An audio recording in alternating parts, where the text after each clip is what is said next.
Good morning. ప్రభువైన యేసుక్రీస్తు వారి పరిశుద్ధ నామములో అందరికీ శుభములు. ఈరోజు అనుదిన ఆత్మీయ ఆహారంగా మన జీవితంలో దేవుడు గొప్ప గొప్ప కార్యాలు జరుగుతున్నప్పుడు మనలో మనం ఎప్పుడు కూడా ప్రశ్నించుకుంటూ ఉండాలి. ఇది నా శక్తితో, నా బలంతో, నా జ్ఞానముతో, నా సామర్థ్యంతో చేశానా? నా శక్తి సామర్థ్యాలకి మించిన జరిగిన ఈ కార్యము, దీనివల్ల నేనేమన్నా మహిమను, నేనేమన్నా ఘనతను ప్రజల ద్వారా పొందుకుంటున్నానా? ఒకవేళ పొందుకున్నా దానిని దీనికి కారణమైనటువంటి దేవునికి ఆపాదిస్తున్నానా, లేకపోతే ఆయన మహిమ నేను దొంగిలిస్తున్నానని మనం ప్రశ్నించుకోవాలి. అది ఎంత అవసరం అంటే, ఒకసారి పౌలు బర్నబా, దేవుని సేవకులైన పౌలు బర్నబాలు వారి యొక్క సువార్త దండయాత్రలో, మిషనరీ జర్నీలో లుస్త్రా అనే ప్రాంతంలో, లుస్త్రాలో వాక్యం బోధిస్తూ ఉన్నప్పుడు ఒక బలహీనమైన పాదములు గలవాడు వాక్యం వింటూ ఉంటుండగా అతనికి ఎంతో గొప్ప విశ్వాసము ఆ యొక్క వ్యక్తిలో ఉన్నట్టు పౌలు చూచి అతన్ని స్వస్థపరిచాడు. స్వస్థపరిచినప్పుడు ఆ ఊరందరూ కూడా ఆశ్చర్యపోయి, హరే, ఎంత అద్భుతమైన కార్యం మనం ఎప్పుడు చూడలేదే, వీళ్ళ మామూలు మనుషులు కాదు, వీళ్ళ దేవుళ్ళు దేవతలని చెప్పి అక్కడున్న పూజారులు, అక్కడున్న వారందరూ కూడా వచ్చి పౌలుకి బర్నబాకి బలులు అర్పించడానికి, దండలేస్తూ వాళ్ళని దేవుళ్ళగా ఆరాధించడానికి వచ్చేసారు. కానీ పౌలు అంటారు చక్కటి మాట, అపోస్తల కార్యం 14:15, అయ్యలారా, మీరెందుకు ఎలాగూ చేయుచున్నారు? మేము కూడా మీ స్వభావం వంటి స్వభావం గల నరులమే.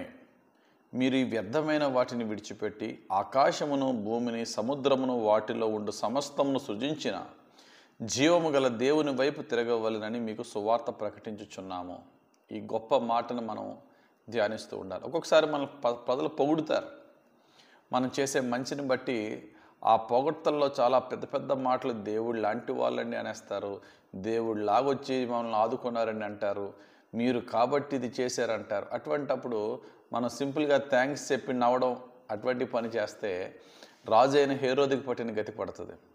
రాజు అయిన హేరోదట అతడు మాట్లాడుతున్నప్పుడు అక్కడున్న ప్రజలు, ఇది దైవ స్వరమే కానీ మానవ స్వరం కాదు అన్నారట. అతడు దేవుణ్ణి మహిమపరచలేదు. అక్కడ లేదు, నన్ను దేవునితో పోల్చొద్దు అని చెప్పే మాట, అటువంటి మాటలు అతని నోటి నుంచి రాలేదు. దాన్ని అతడు స్వీకరించాడు. రాజులకి గొప్పలు ఎక్కువ కదా, దానివల్ల దేవుని శిక్షకు గురయ్యాడు. దేవుడు అతను మొత్తగా అతడు చచ్చాడు. నీ జీవితంలో, నా జీవితంలో మనం ఎన్ని పాఠాలు నేర్చుకున్నప్పుడు, దేవుడు మన ద్వారా గొప్ప కార్యాలు జరిపిస్తున్నప్పుడు ఆయన మనల్ని హెచ్చించే కొలది ఇంకా మనం హంబుల్గా మారాలి, ఇంకా మనం దీనులుగా మారాలి. మనం దీనులుగా మారితే దేవుడు హెచ్చిస్తాడు. దేవుడు హెచ్చించిన తర్వాత మరి ఎక్కువగా మనము భక్తుడైనటువంటి బాప్తిస్మిచ్చి యోహాను మాటలు జ్ఞాపకం చేసుకుంటూ, నేను తగ్గవలెను, ఆయన హెచ్చవలెను.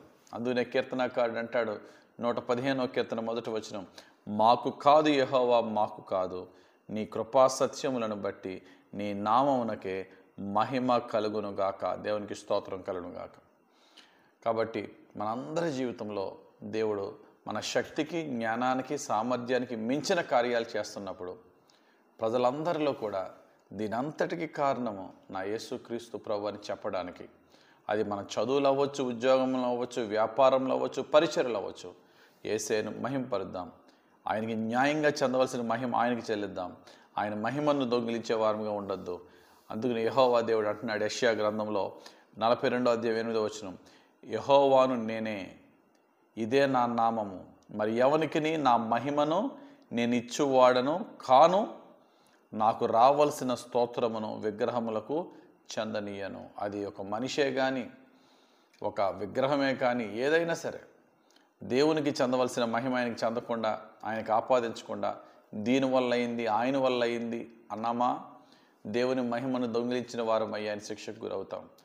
దేవుడు మనల్ని దీవించుకోవాలి. దేవుని మహింపరుద్దాం.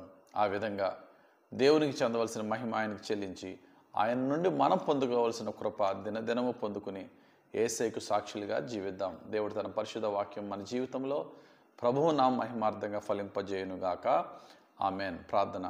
మహిమగల తండ్రి, భక్తుడు చెప్పినట్టుగా, మాకు కాదు యెహోవా, మాకు కాదు, నీకు నీ నామమునకి యుగయుగములకు మహిమ కలుగునుగాక అనే విధముగా నీవు మా ద్వారా జరిపించే ప్రతి క్రియలో మీరే మహిమను పొందుకొనమని, మిమ్మల్నే మహిమపరిచే జీవితం నిత్యము మాకు దయచేయమని ప్రతి శోధన నుండి, ప్రతి గర్వహంకారాలు మమ్మల్ని రక్షించి బహుదీనులుగా మా చివరి శ్వాస వరకు నీ పాదసేవ చేసుకుని నిన్ను మహిమపరుచుకునే భాగ్యం ప్రజలందరి మధ్య మాకు దయచేయమని యేసుక్రీస్తు వారి పరిశుద్ధ నామములో ప్రార్థించి వేడుకొనిచున్నాము తండ్రి.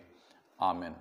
మన తండ్రి అయిన యెహోవా దేవుని ప్రేమ, రక్షకుడైన యేసుక్రీస్తు వారి కృప, ఆదరించి పరిశుద్ధాత్మ దేవుని అభిషేకం హెచ్చుగా మనపై దిగివచ్చి ప్రభు అయిన యేసుక్రీస్తు నామ మహిమార్థంగా పరిశుద్ధాత్ముడు మనల్ని నడిపించి దీవించును గాక. Amen. God bless you. Have a very blessed day.